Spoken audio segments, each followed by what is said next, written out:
Assalamualaikum warahmatullahi wabarakatuh kepada doktor dan kawan-kawan. Hari ini saya Nurul Nur Ain dan kawan saya Nur Hayati akan membentangkan tajuk laporan kami iaitu cabaran liberalisme dalam konteks masyarakat Malaysia. Ideologi liberalisme ini berasal dari Eropah, bukannya dari dunia Islam. Apa yang dimaksudkan dengan liberalisme? Menurut Kamus Dewan Bahasa dan Pustaka edisi keempat, istilah liberal memberi maksud bebas atau terbuka, manakala ISMI pula membawa maksud kepada fahaman atau ideologi pemikiran. Manakala secara literal, liberalisme merujuk kepada pandangan luas yang mementingkan kebebasan individu dari segi pegangan, tindakan dan mengeluarkan pendapat mengikut cara dan pilihan sendiri. Dari sudut etimologi, perkataan liberal berasal dari bahasa Latin iaitu liberalis yang membawa maksud kebebasan dan sifat seseorang yang merdeka, atau dari perkataan liber yang membawa maksud bebas atau tidak terikat atau terkongkong. Manakala dari konteks politik, sebuah parti yang liberal ialah yang memperjuangkan ke arah kebebasan individu dan pembangunan ke arah pengagihan kekayaan negara dan kuasa yang lebih adil dalam masyarakat. Antara objektif kajian ialah pertama, saya dapat mengetahui apa itu liberalisme dan juga sejarah pengembangannya. Kajian ini bantu saya apa itu liberalisme dan cuba memisahkan aspek agama daripada kehidupan tamadun sebuah masyarakat. Dan juga saya dapat mengenali apa itu makna liberalisme dan juga tokoh-tokoh yang terlibat dalam ideologi liberalisme itu sendiri. Selain itu, saya dapat mengetahui pendedahan betapa bahayanya ancaman liberalisme kepada masyarakat, khususnya cabaran umat Islam dalam menghadapinya.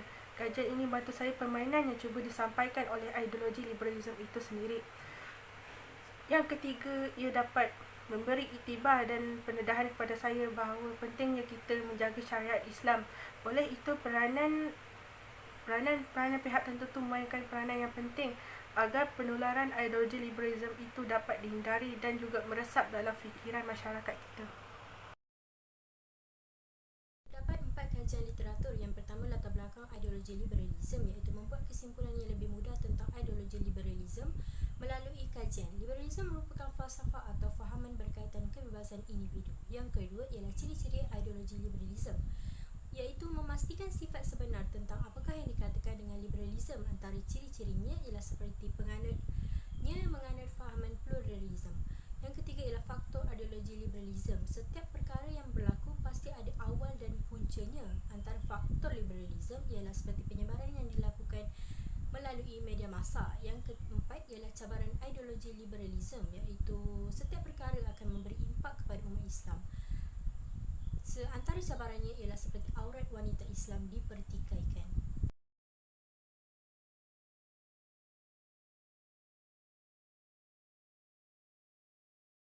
Latar belakang ideologi liberalisme. Ideologi liberalisme dikatakan bermula pada abad 17 ketika era penjajahan barat di Eropah, di mana ketika itu berlakunya pengembangan intelektual dan falsafah yang berkesan kepada ekonomi, pentadbiran dan sosial. Liberalisme di negara Roman Katolik seperti Perancis, Itali dan Sepanyol lebih bersifat anti keagamaan dan cenderung mengekang pihak kuasa awam dan kuasa politik daripada memanipulasi agama. Hal ini bermakna tokoh-tokoh intelektual falsafah, bangsawan dan rakyat ketika itu juga tidak berpuas hati dengan pembesar-pembesar Kristian dan timbulnya isu fobia agama termasuk Kristian yang mendakwa agama tersebut mengongkong aspek kehidupan mereka. Refleksi daripada kecenderungan tersebut dinamakan sebagai zaman pencerahan atau Age of Enlightenment.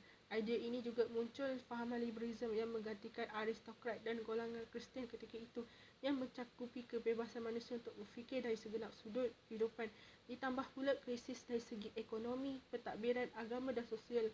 Ini dikuatkan lagi dengan kehadiran tokoh-tokoh liberal seperti John Locke, Immanuel Kant, Adam Smith dan juga Thomas Paine. Mereka ini membawa idea pembaharuan kebebasan serta mempunyai karya-karya yang ditulis oleh mereka mengintipatikan aliran liberal mereka yang akhirnya tersebar secara meluas di negara-negara barat dan juga memberi kesan kepada agama Islam. Berkaitan dengan Islam liberal itu sendiri, terdapat juga pergerakan yang ingin menyebarkan ideologi ini khususnya umat Islam. Istilah Islam liberal pertama kali diperkenalkan oleh Asaf Ali Ashgar Faizi dalam artikelnya Reinterpretation of Islam bagi menggantikan Islam Protestan. Mereka cuba mengaitkan dengan gerakan reformasi Islam seolah-olah menyamakan dengan tradisi Kristian yang berlaku di Eropah. Antara dua tokoh yang terlibat Islam liberal ialah Leonard Binder dan Charles Kurzman. Leonard Binder cuba menyelesaikan penafsiran Al-Quran mengikut peredaran zaman konsep politik liberal yang lebih kononnya bertujuan mengharmonikan negara, dan juga Charles Kurzman yang lebih kepada kebebasan dari segi hak asasi manusia yang bertujuan mengelirukan umat Islam itu sendiri. Antara ciri-ciri ideologi liberalism ialah penganut fahaman Islam liberal menganut fahaman pluralism yang membawa makna bahawa semua agama adalah benar. Fahaman Islam liberal berbeza dengan Islam yang sebenar. Islam sebenar menghargai dan bertoleransi dengan agama yang lain, tapi tidak menganggap bahawa semua agama itu sama seperti fahaman pluralism. Juga disebut di dalam Al-Quran dalam surah Al-Kafirun ayat 6 yang bermaksud untuk kamu agama kamu dan untuk aku agama aku. Di Malaysia, fahaman pluralism semakin menyebar. Buktinya, Akbar Sinar Harian mengeluarkan berita tentang aktiviti penyebaran fahaman pluralism agama di Shah Alam pada 10 Ogos 2020 yang dihadiri oleh penganut dari agama yang berbeza. Hal ini dapat disimpulkan bahawa pluralism agama ataupun fahaman Islam liberal merupakan ancaman besar kepada masyarakat Islam. Selain itu, ciri ideologi liberalism dapat dilihat dengan keraguan penafsiran Al-Quran dan As-Sunnah. Selari dengan ideologi kebebasan mereka berkata Al-Quran dan As-Sunnah bukan panduan kehidupan manusia. Mereka meragui metodologi penafsiran Al-Quran yang digunakan kini. Hal ini kerana mereka menganggap Al-Quran dan As-Sunnah suatu tradisi untuk zaman tertentu sahaja. Mereka meragui keturunan Al-Quran di mana ianya tidak sesuai dipakai untuk generasi kini, tidak selaras dengan peredaran zaman. Aliran pemikiran mendakwa Al-Quran dan As-Sunnah diresapi oleh budaya Arab kerana orang Arab menjadi pemilik bahasa itu. Kononnya ditambah pula Nabi Muhammad juga merupakan terdiri daripada orang Arab. Dari segi hukum di dalam Al-Quran beserta dalil itu, mereka beranggapan tidak sesuai atas dasar melanggar hak asasi kemanusiaan. Aliran pemikiran ini mempunyai kaedah tersendiri apabila merujuk kepada hukum-hukum fiqh, iaitu mengambil tujuan hukum dan bukan bentuk hukum hikmah hukum itu diadakan. Contoh isu LGBT yang dituntut oleh Gabungan Pertubuhan Bukan Kerajaan Malaysia dalam Akhbar Harian Berita Harian 21 Mac 2018 tajuk Usah Tunduk Desakan Aktiviti Liberal. Mereka beranggapan bahawa tiada Al-Quran ayat yang khusus tentang pengharaman LGBT dan mereka memperhatikan mengapa hukuman hudud perlu diadakan.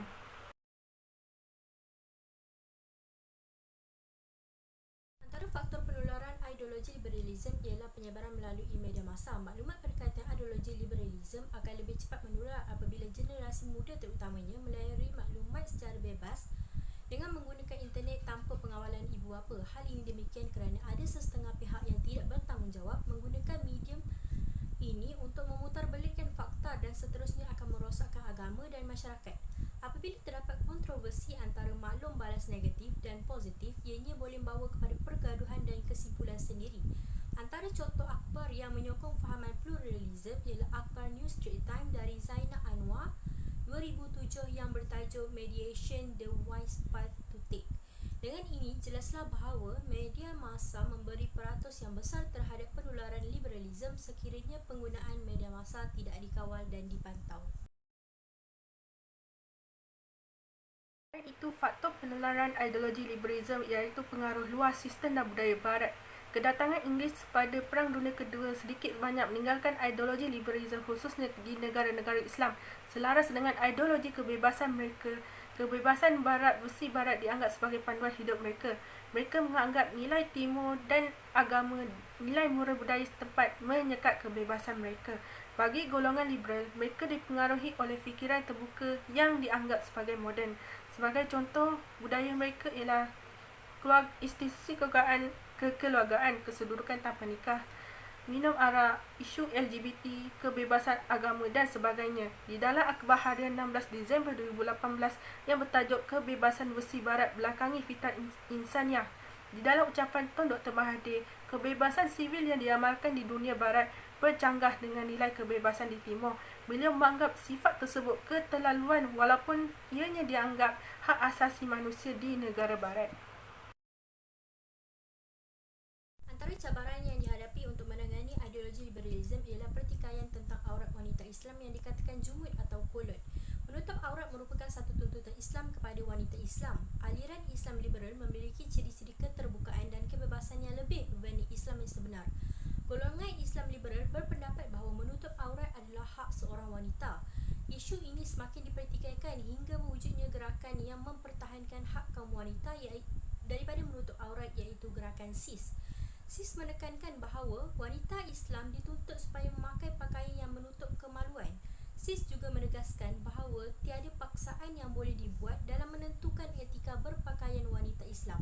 Ini kerana bagi SIS, agama bergantung kepada iman dan kemahuan seseorang.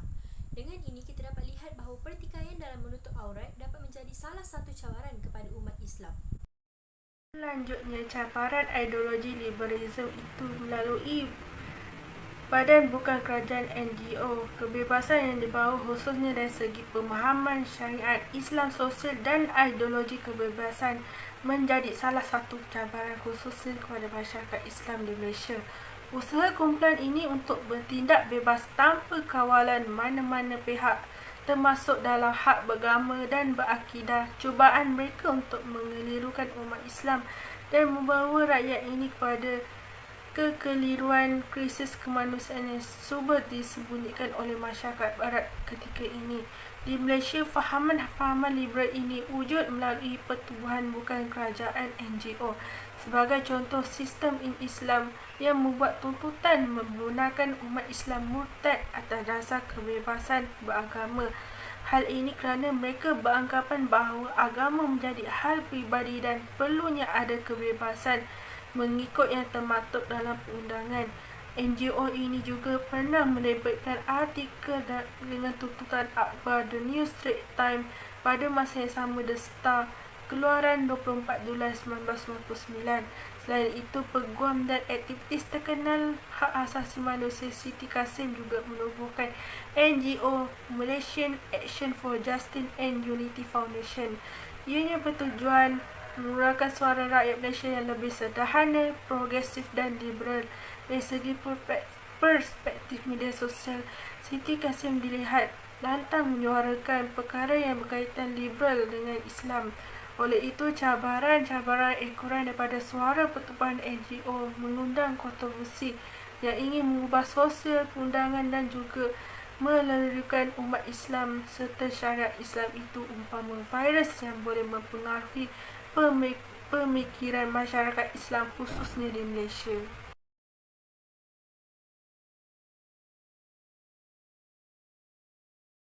Antara cara untuk mengatasi penularan liberalisme ialah pihak pendakwa dalam memainkan peranan penting dalam usaha mengawal masyarakat dari terpesong daripada ajaran Islam yang sebenar. Hal ini dapat dikawal apabila mereka berdakwah dan memberi kesedaran kepada masyarakat dengan mengadakan pelbagai majlis ilmu untuk menerangkan bahayanya ajaran liberalisme serta akibatnya. Selain itu, Suruhanjaya Komunikasi dan Multimedia SKMM juga berperanan untuk menapis mana-mana laman sosial tidak berdaftar yang menyebarkan dan menyebabkan pertikaian isu-isu liberalisme hingga membawa kepada kesimpulan yang salah sesama masyarakat. Mereka juga berhak menyikat individu-individu yang berkenaan dengan masalah ini bagi mengelakkan fahaman ini berleluasa. Antara cadangan untuk mengurangi ideologi liberalisme ialah melalui peranan institusi. Selain penekanan kepada aspek kurikulum dan pendidikan, aspek penghayatan dan penekanan pendidikan Islam yang merangkumi Al-Quran dan hadis harus diterapkan kepada penuntut institusi agar mereka lebih memahami ideologi dan pemahaman Islam secara menyeluruh. Akhir sekali, pihak berkuasa harus memberi kesedaran kepada masyarakat tentang bahayanya liberal kepada umat Islam. Oleh itu, pendekatan seperti ceramah hendaklah diadakan merangkumi konsep akidah, tasawuf serta pemantapan syariat Islam yang lain agar masyarakat di negara ini lebih memahami ideologi Islam serta tidak terpengaruh dengan ideologi luar khususnya. Rumusan yang dapat disimpulkan ialah ideologi liberalisme kini dilihat sebagai satu cabaran dan masyarakat ini sering dimomokkan dengan liberalisme yang boleh merosakkan akidah akibat ketaksuban kepada kebebasan yang melampau. Dengan ini, peranan daripada semua pihak amat diperlukan dalam memastikan ideologi ini dapat dibanteras.